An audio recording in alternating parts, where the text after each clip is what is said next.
안녕하세요. 오늘도 사연살롱을 찾아주셔서 감사합니다. 저는 70대 평범한 할머니예요. 요즘은 100세 시대라고 하잖아요. 비록 나이가 들었지만 100세까지 남은 시간들을 위해 열심히 건강관리도 하고 젊을 때 하고 싶어도 못했던 그림 공부도 하고 글쓰기도 하며 부지런히 살아가고 있어요. 70 나이에 뭘 그렇게 공부하냐며 손주들이나 돌보고 가끔 놀러나 다니라고 충고를 하는 사람들도 있어요. 하지만 제가 노후에 접어들었을 때 겪었던 일을 들려드리면 그런 말씀 못 하실 거라고 생각해요. 이건 남편에 관한 것도 시어머니에 관한 것도 아니고 제 자식들과 있었던 일이에요. 어쨌든 친자식처럼 생각하고 30년을 넘게 살았으니 지금도 제 자식들이라고 하는 게 맞겠죠. 벌써 오래전 세상을 떠난 남편과 저 사이에는 자식이 없었어요. 남편도 저도 문제는 없다고 했는데 아무리 기다려도 아이가 생기지를 않았죠. 우리 너무 아이 갖는 거 연연하지 말고 둘이서 알콩달콩 재밌게 살자. 그러다 보면 언젠가는 우리 부부한테도 귀한 아이가 올 수도 있잖아. 라며 아이를 기다리느라 마음도 상하고 몸도 상해가는 저에게 남편은 위로의 말을 했었죠. 시댁에서도 저희한테 아이가 안 생긴다고 뭐라고 하지 않았어요. 시어머니는 애꿎은 시집살이는 안 시키는 분이었고요. 좋은 분들이다 보니 제가 더 죄송했고 얼른 손주를 안겨드렸으면 좋겠다고 바랐지만 어쩐 일인지 저에게는 제 핏줄을 가진 아이가 허락되지 않았답니다. 10년을 노력해도 아이가 생기지 않자 저는 그제야 마음에서 아이를 갖겠다는 소망을 내려놓았어요.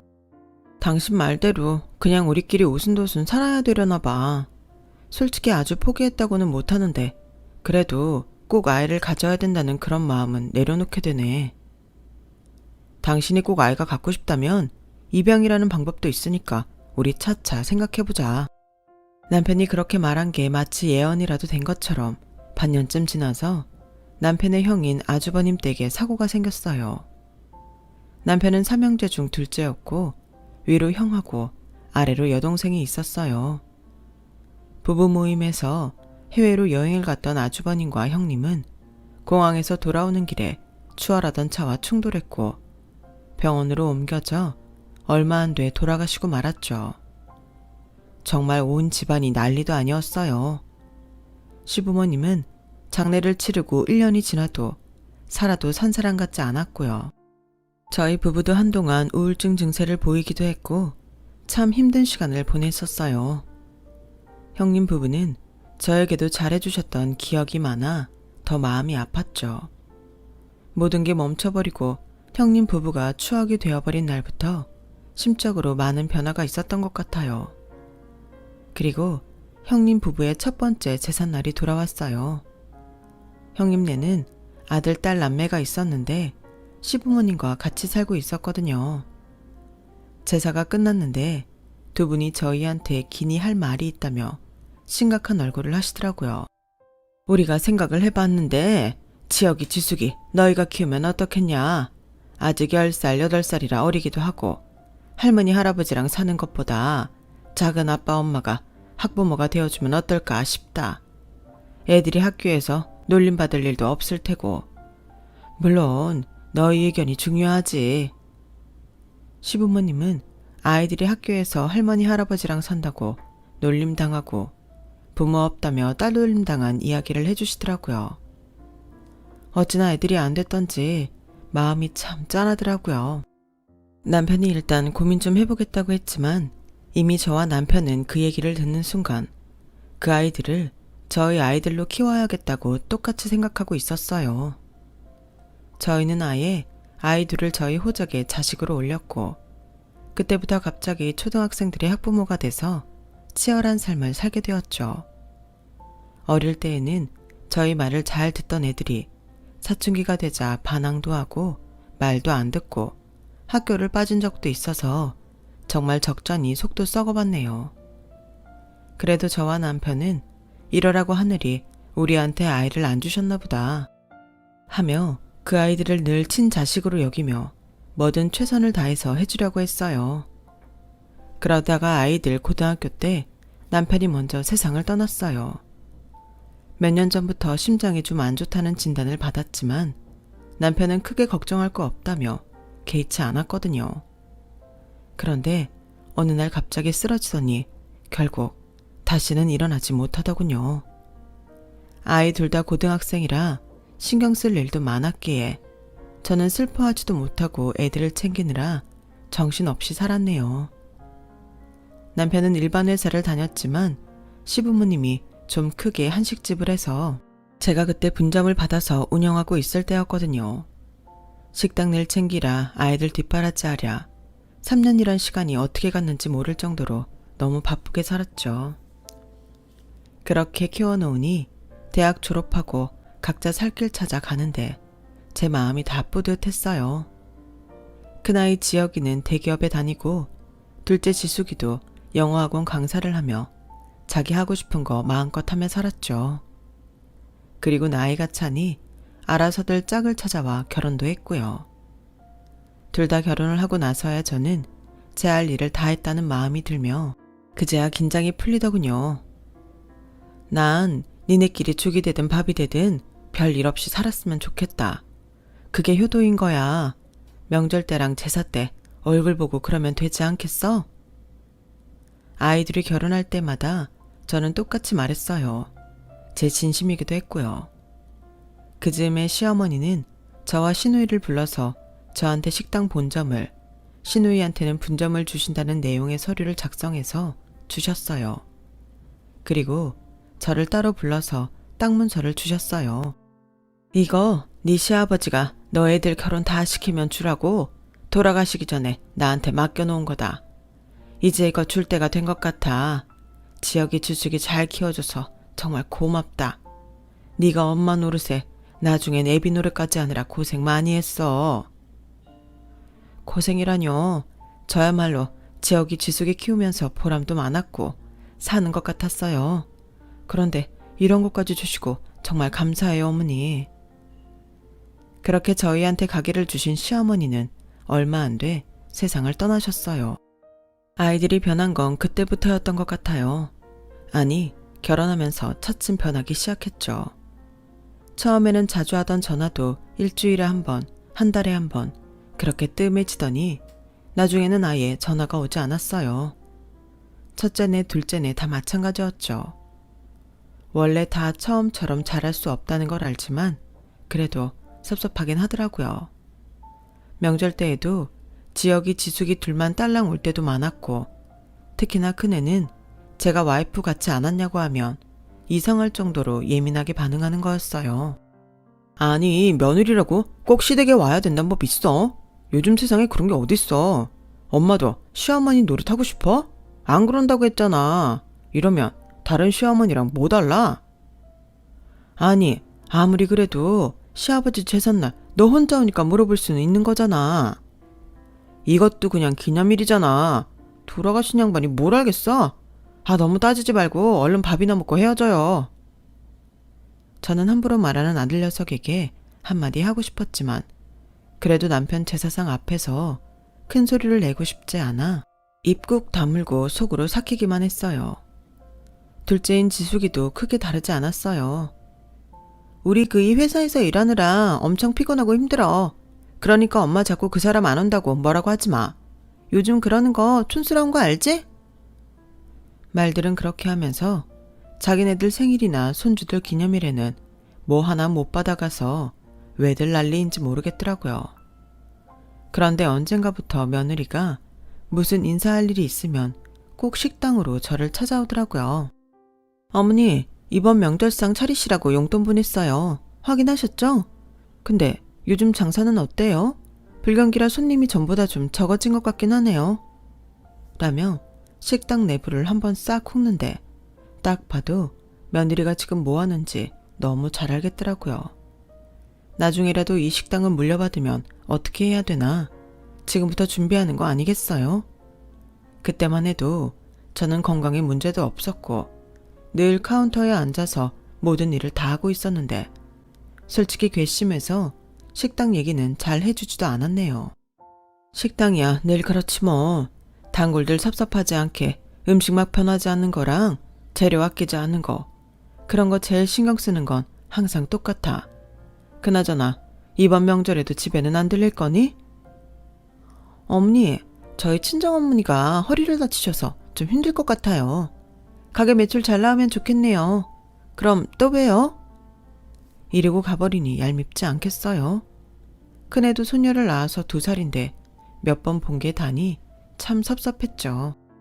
둘째도 친정 와서 산후조리하고 받아갈 거 다 받아가 놓고는 애가 잘 지내는지 물어보면 자기 아이 키우는데 간섭하지 말라며 차갑게 제 말을 끊어버리더라고요. 엄마, 우리 그이가 그러는데 요즘 친정에서 사위들한테 차도 한 대씩 뽑아준다는데 우리도 해줘요. 엄마가 그런 걸 안 해주는데 그이라고 처가에 오고 싶겠어? 제가 정말 인색한 사람이면 저도 할 말이 없겠죠. 그런데 저 걔들 결혼할 때 정말 돈 많이 들였어요. 하나밖에 없는 사위라고 전부 다 최고급으로만 해줬고요. 누가 보면 무슨 연예인 사위 드리는 줄 알았을 거예요. 그런데도 저한테 바라기만 하니 저도 아이들과는 적당히 선을 두고 살아야겠다고 마음을 바꿨어요. 그전에도 저는 바라는 게 많지 않다고 생각했는데 아이들은 그게 아니었던 것 같아서 말이죠. 그러다가 정말 제 인생을 바꿀 일이 생기고 말았어요. 언젠가부터 잠을 아무리 자도 피곤이 풀리지 않고 입맛도 없어지고 살이 자꾸 빠지더라고요.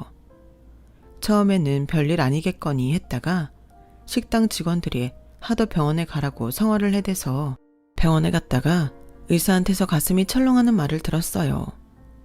자꾸 보호자를 데려오라는데 아이들이 와줄 것 같지 않아 그럴 사람이 없다고 하니 그제야 의사가 이야기를 하더군요. 조직검사 결과가 나와야 정확하겠지만 위에서 발견된 종양이 좋지 않은 건 확실하네요. 그럼 암이라는 말씀이신가요? 수술할지 안 할지는 다음에 오셨을 때 다시 말씀드릴게요. 의사는 암이라는 말은 하지 않았지만 모든 정황이 제가 위암이라는 걸 말해주고 있었어요. 저는 너무 마음이 힘들고 인생이 허무하기까지 해서 아이들한테 전화를 했어요. 먼저 간 남편 목소리는 들을 수 없으니 아이들 목소리라도 듣고 싶었거든요. 엄마, 회사 바쁠 때 전화를 하시면 어떡해? 지혁아, 엄마 아파서 병원 갔다 왔거든. 근데 그러니까 평소에 몸 관리 좀 잘하지. 나이 들어 고생하잖아. 나 바쁘니까 나중에 얘기해. 어디가 아프냐 묻지도 않고 끊어버리는 아들 녀석 다음으로 딸아이한테도 전화를 해봤지만 마찬가지였어요. 자기 바쁜데 전화한다고 신경질부터 내더라고요. 저는 그때야 제가 아이들을 잘못 키웠다고 후회를 했네요. 우리는 잘 키워보겠다고 정말 애썼잖아 여보. 근데 그게 아니었나 봐. 우리가 애들을 많이 섭섭하게 한 건지 난 정말 그런 것 같지 않은데. 당신 애들 좋아하는 거라면 멀리 차까지 타고 가서 사왔잖아. 아무리 작은 엄마 작은 아빠여도 양부모라고 생각하지 말라고 편하게 해준다고 했는데 우리가 뭘 잘못했던 걸까? 왜 저리 나한테 매정하게 굴지? 저는 밤새 남편 사진을 앞에 놓고 통곡을 하며 혼잣말을 중얼거렸어요. 그리고 조직검사 결과가 나온 날 의사는 저한테 수술 후에 항암 치료를 하자고 하더라고요. 일단 지금 상기라고 보는데 수술은 하루라도 빨리 하면 좋고요. 항암 치료하면서 예후를 보도록 하죠. 저는 집에 돌아와 수술 준비를 하면서 아이들한테 전화를 했어요. 왜 또 몸이 계속 안 좋아? 신경질부터 내는 아들 녀석한테 암이라고 했더니 대뜸 저한테 이렇게 말하더라고요.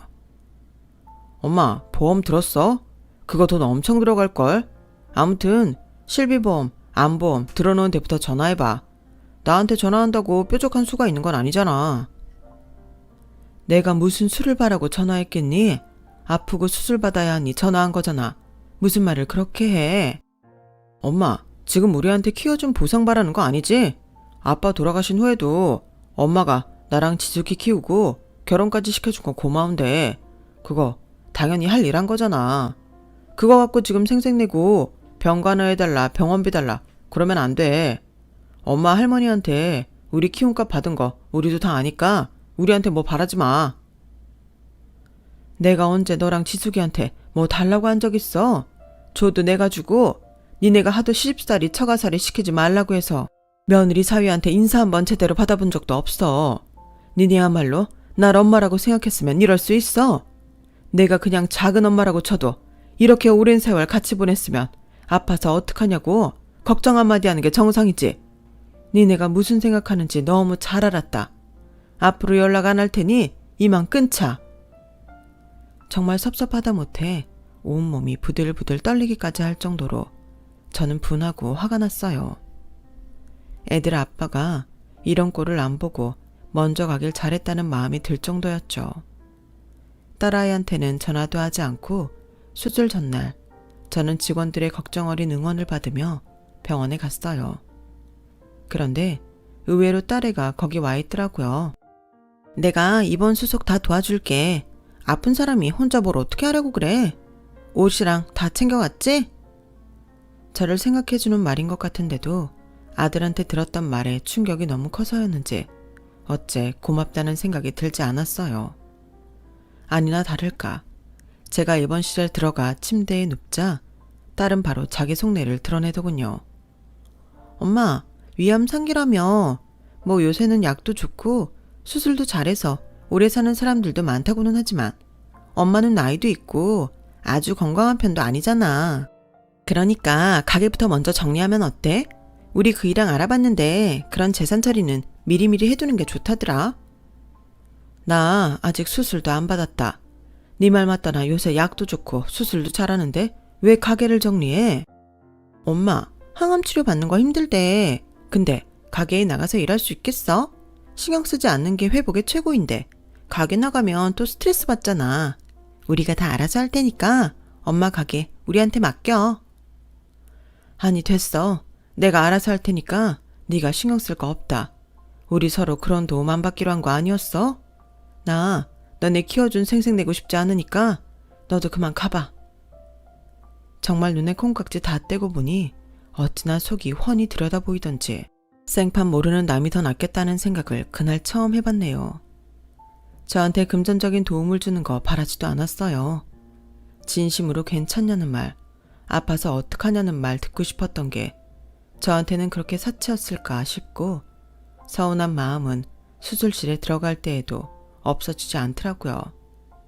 하지만 딸아이는 제가 태어나는 날에 와서도 제 성질을 돋았어요. 엄마, 고집부리지 말고 이참에 정리하자. 엄마 죽어도 나나 오빠는 식당에 대해 아는 것도 없고 운영할 생각도 없어. 어차피 나중에 우리 줄 건데 미리 준다고 뭐가 달라져? 엄마 예금해놓은 것도 그렇고 병원비 미리 빼놓고 나머지 우리가 관리하면. 너 내가 이제 막 태어나는데 그런 얘기를 하니? 지금 나 얼른 죽으라고 제사라도 지내는 거야? 이러려고 내 입원 수속 해줬으면 그거 일당 내가 줄 테니까 당장 돌아가. 나 어떻게든 다시 건강해져서 죽기 직전까지 그 식당 하다가 죽을 거니까 그런 줄 알아. 나 너네한테 질렸어. 아주 질릴 대로 질렸다고. 그러니 제발 그냥 돌아가. 제가 전과 다르게 소리를 지르자 딸은 놀랐는지 흠칫거리더군요. 아 정말 왜 이렇게 고집을 부리실까? 나는 엄마 생각해서 한 소린데 왜 자꾸 왜곡해서 들어? 왜곡이고 뭐고 아무리 정이 없어도 그게 암 수술 받고 태어나는 사람한테 할 말은 아니지. 어차피 물려줄 거 미리 가게 정리해서 돈 달라니? 예금까지 정리해서 달라고 누가 그런 말을 해? 그것도 너 뼈 빠지게 키워준 사람한테?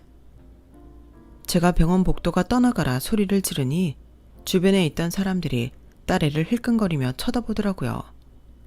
저라고 그런 망신 당하고 싶었겠어요? 내가 잘못 키워 그런 건데 그걸 동네방네에 떠들고 싶지 않았죠. 그런데 말하는 게 어찌나 사람 화를 폭발하게 만드는지 한바탕 질러대고 나니 속은 후련하더라고요. 딸아이는 사람들 눈치가 보였는지 제가 입원시킨 일당으로 챙겨주는 30만 원을 손에 쥐자마자 얼른 자리를 뜨더라고요. 지들도 살림하고 애들 키우느라 힘들겠죠. 그걸 제가 모르는 건 아니에요. 하지만 경우라는 게 있는 거잖아요. 아이들한테 질릴 대로 질린 저는 어떻게든 살아남겠다고 굳게 결심하고 이전과는 다르게 독한 마음을 먹었어요. 항암 치료라는 게 정말 힘들긴 했지만 산이나 바다도 자주 다녔고 음식도 전부 건강식단으로 바꿔서 먹었어요. 하루에 30분은 무조건 걸었고요. 식당 일은 제 바로 밑에 있는 매니저한테 일단 모든 걸 맡겼어요. 매니저는 아무 걱정 말고 몸부터 회복하라고 제가 자식들한테 듣고 싶었던 말을 해주더라고요. 물론 중간에 너무 힘들어서 병원에 실려가기도 하고 우울증이 심각하게 온 적도 있지만 그래도 어떻게든 살아남으려 애를 썼더니 어찌 이겨내게 되더라고요. 간단하게 정리를 했지만 정말 말로 다 할 수 없을 만큼 힘들고 고통스러운 시간이었어요. 저는 그때 식당에 아픈 분들도 오셔서 식사할 수 있게 자연식 식단을 만들자고 제안했고 매니저와 회계를 봐주는 회사에서는 지금 식당 상황에서는 어렵다고 했지만 제가 강하게 밀고 나갔어요. 아프고 나니 아픈 사람 심정을 알게 됐다고 할까요? 그리고 건강한 사람들도 더 좋은 음식을 먹으면 건강을 잘 유지할 수 있을 거라는 생각도 했죠. 그렇게 저희는 건강식 메뉴를 첨가했고 기존 메뉴들도 조금씩 건강식처럼 바꾸기로 했어요. 당장은 좀 손해를 볼 수 있겠지만 꼭 필요하다고 생각했거든요. 그래도 식당을 매일 나가는 건 아직 저한테 힘든 일이었기에 일주일에 한 번씩 나가다가 점점 상태가 좋아지면서 사흘에 한 번 나가서 카운터도 보고 돌아가는 상황도 점검했어요. 그러던 어느 날 제가 병원에 다녀오는데 집 앞에 며느리가 손자를 데리고 와 있더라고요. 너는 오면 온다고 말을 하지. 아님 어디 지나가다 들린 거야? 네, 오늘 준수 어린이집 행사 있어서 빨리 끝났는데 자꾸 할머니 보고 싶다고 하지 뭐예요. 준수야, 그렇지? 어색한 며느리 표정과 아무것도 모르는 손자 얼굴을 보고 저는 단박에 거짓말인 걸 눈치챘어요. 어쨌든 집까지 왔는데 그냥 돌려보낼 수는 없어서 집에 들여서 손자 녀석 좋아하는 과일도 깎아주고 며느리랑도 차 한잔을 했죠. 며느리는 곧 자기 용건을 꺼내더라고요. 어머니, 힘드시면 간병인 쓰세요. 그 정도는 제가 어떻게 해볼 수 있어요. 이제 와서 무슨 간병인이야. 간병인 쓸 때는 지났어. 지금은 도우미 아줌마가 일주일에 한 번씩 와서 청소해 주신다. 아, 그럼 많이 나으신 건가 봐요? 병원에서는 뭐래요? 어머니 차도는 좀 보인대요? 무슨 결과 같은 거 받으신 건 있으세요? 왜? 내가 나은 것 같아서 섭섭하냐? 내가 계속 아팠으면 좋겠어? 아니 어머니 무슨 그런 말씀을 하세요. 저기 준수야, 너 할머니한테 하고 싶은 말 있댔잖아. 응? 며느리는 과일을 먹으며 장난감 갖고 놀기 바쁜 손자를 자꾸 부추기며 제 앞에 세우더라고요. 손자는 쭈뼛거리더니 저한테 연습한 것처럼 앵무새 마냥 이렇게 말했어요. 할머니, 저 큰 집에서 살고 싶어요. 지금 우리 집 좁아서 답답해요. 할머니가 사주세요. 네? 저는 아이언 실색에서 저를 보며 억지로 웃고 있는 며느리를 보았어요. 너 참 대단하구나. 이제는 아무것도 모르는 애를 앞세워서 나한테 돈 타낼 생각을 하는 거야? 준수가 뭘 한다고 이런 말을 해? 아니에요 어머니. 준수가 정말 새집 이사 가고 싶댔어요. 듣기 싫다. 나 참 내가 1년에 한 번 볼까 말까 한 손자 말이라면 아이고 그러냐 하며 들어줄 어리석은 늙은이로 보였냐? 너 사람 잘못 봤어. 내가 아파서 죽어가도 너네한테 못 주겠다. 어머니 그러지 마시고 어머니 병원비랑 노후 쓰실 거 남기시고 나머지 정리하셔서 저희 주세요. 그러면 더 서로 편하고 좋잖아요. 너네는 편할지 몰라도 난 하나도 편할 거 없다. 지금도 불편한 거 없고. 이제 그만 준수 데리고 돌아가라. 며느리는 할 수 없이 돌아갔고 얼마 안 있어 아들놈이 전화를 했어요. 엄마, 집사람하고 준수 내쫓듯이 보냈다면서요. 그렇게 우리 안 찾아간다고 뭐라고 할 때는 언제고 저희를 짐짝 취급하세요. 너야말로 키운 생색 내지 말라더니 나한테서 받을 건 받아야겠다는 거냐? 난 그렇게는 못하겠다. 좋아요. 그럼 평생 손자 얼굴 볼 생각 하지 마세요. 그래도 좋으세요? 너네도 나를 엄마 대접 안 해주는데 내가 준수를 손자라고 생각할 이유가 뭐 있겠어? 알았어요. 그럼 이제 정말 왕래 안 하는 겁니다. 아들은 그 말을 마지막으로 전화를 끊었어요. 이렇게까지 말한 제가 너무하다고 생각하실지도 모르겠지만 저는 진단을 받고 병원에 있는 동안 아이들한테 너무 많은 상처를 받고 그동안 쌓아왔던 정도 다 부질없다는 걸 절실히 깨달았기 때문에 더는 마음을 주고 싶지 않았어요. 그 후로 딸이고 아들이고 정말 저한테 연락 한 번 안 하더군요. 제가 죽었는지 살았는지 궁금하지도 않은 것처럼요. 저 역시 자식들은 뒤로 제쳐놓고 다시 건강해지는 데에만 온 힘을 쏟았고 그 결과 2년 반 만에 병원에서 기쁜 소식을 듣게 되었어요. 이제 안심하셔도 되겠는데요. 이게 거의 기적이라고밖에 말을 못하겠는데 정말 좋아지셨어요. 물론 이게 완치라는 게 없는 병이다 보니 계속 잘 관리해 주셔야 되겠지만 지금처럼만 해주시면 큰 문제 없을 것 같습니다. 정말 너무 기다리던 순간이었고 저도 모르게 눈물이 주르륵 흘렀어요. 식당 직원들도 제 친구들도 다 자기 일처럼 기뻐해주고 축하 선물도 주고 정말 잔치가 따로 없었죠. 그리고 때 맞춰서 시부모님한테 받은 땅값이 쑥쑥 오르기 시작하더라고요. 원래 변두리 한 자락에 있던 땅이라 크게 주목받지 못했는데 그 지역이 TV에 나오고 유행하는 카페니 가게들이 들어서면서 새로운 명물지역이 된 덕이었어요. 식당도 전보다 훨씬 잘 되고 있었고요. 아무래도 건강에 대한 사람들 관심이 늘어나다 보니 저희 식당 음식도 덩달아 입소문을 탄 것 같더라고요. 그러고 있는데 한 2년 연락 없던 딸한테 전화가 왔더라고요. 엄마, 요새 어떻게 지내? 병원에선 별말 없지? 엄마, 나도 엄마 마음 상하게 하고 싶지 않은데 현실적으로 엄마 나이에 다시 회복되기 힘들잖아. 이쯤에서 우리한테 재산 나눠주는 거 어때? 식당도 미리 정리해둬야 엄마도 속 편하는 거 사실이잖아. 애들은 제가 회복했다는 걸 귓등으로도 아무 소식도 못 들은 것 같더라고요. 그래, 너 마침 전화 잘했다. 나 너네한테 할 말 있어. 그러니까 네가 지혁이한테도 연락해서 한번 같이 와. 저도 이대로는 더 이상 있을 수 없었어요. 이렇게 불쑥불쑥 잊을만 하면 전화해서 재산 내놓으라는 등살에 더는 시달리고 싶지 않았어요. 저는 만난 날짜를 넉넉히 시간을 두고 잡았고 그새 마음먹었던 일들을 알아보고 정리해 갔어요. 마침내 아이들을 만나는 날이 왔고 아들하고 딸은 자기들한테 나눠줄 재산을 잔뜩 기대하는 표정으로 아주 들떠 있더라고요. 엄마, 이제야 마음 정리가 됐나 보네. 근데 이게 더 좋은 것 같기도 해. 할아버지가 엄마한테 주신 땅 거기 맞지? 요즘 난리 난데. 어후, 그게 대체 얼마가 오른 거야. 이야. 아들은 눈동자를 굴려대며 신이 나서 헛소리를 하더군요. 딸년도 덩달아 맞장구를 쳤어요. 엄마가 성견지명이 있었나 봐. 이렇게 땅값 오르고 우리 나눠주려고 기다렸던 거야? 그러면 말을 하지. 누가 너네한테 내 땅 준다고 했어? 얘들 좀 봐. 나 너네 파양할 거야. 제 말에 아이들은 눈이 휘둥그레져서 서로를 보더군요.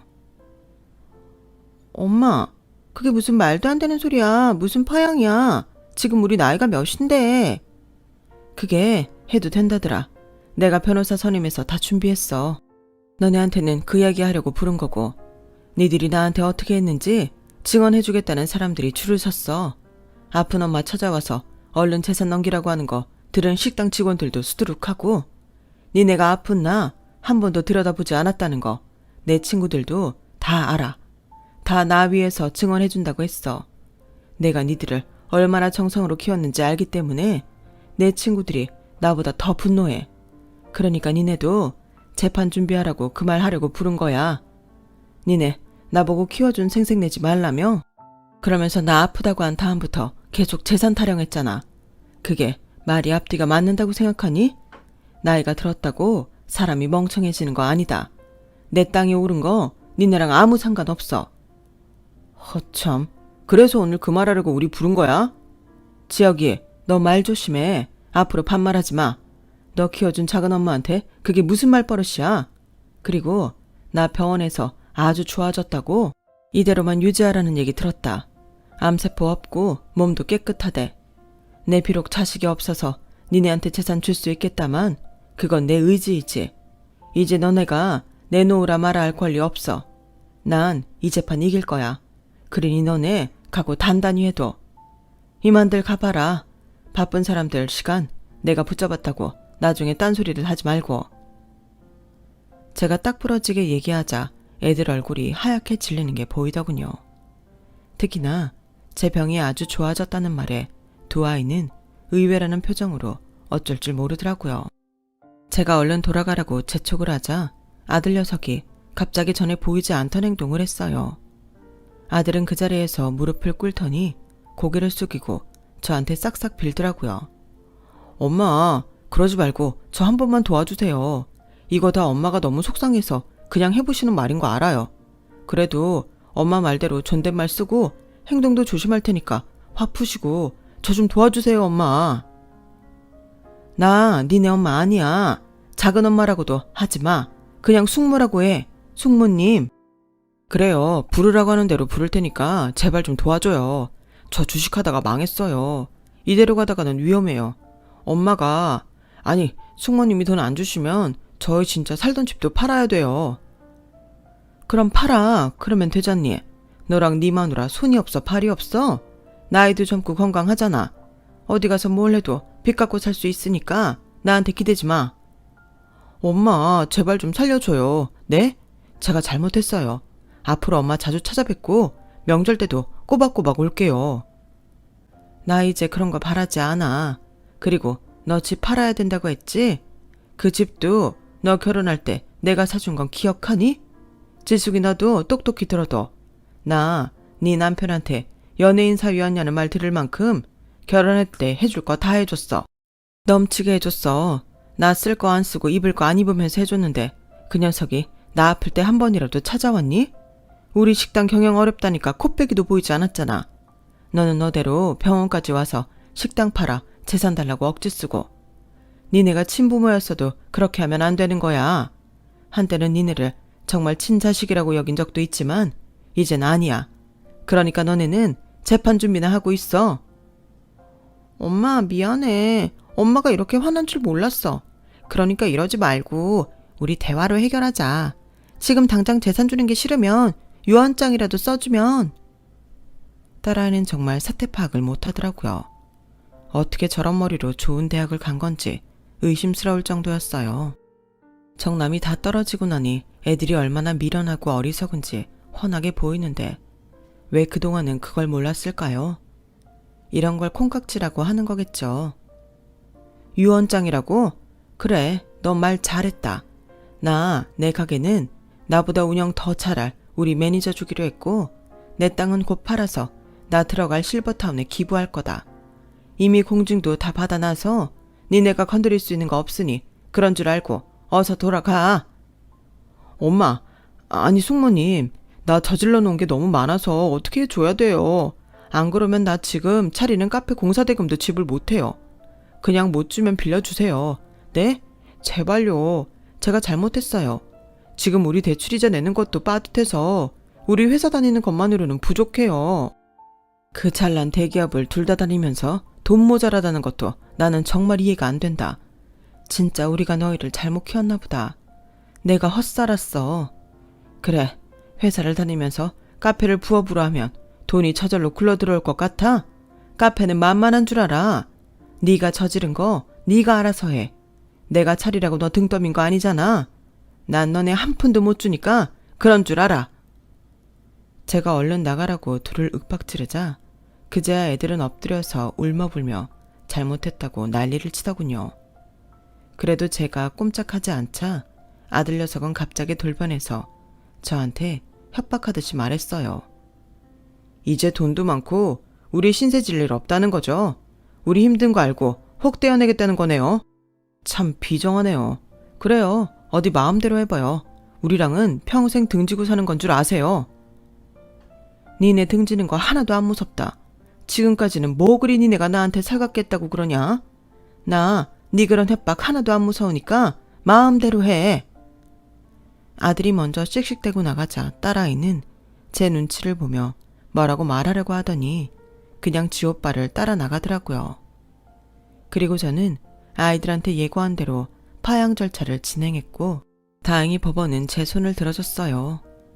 제가 다 늙어서 왜 파양할 마음까지 먹었는지 그 마음을 헤아려 준 것 같아 눈물이 왈칵 쏟아지더군요. 그렇게 저는 아이들과 절연하고 혼자서 제 인생을 살게 됐답니다. 죽을 고비를 넘기고 나니 누가 정말 저를 위하는 사람인지 한눈에 알 수 있더군요.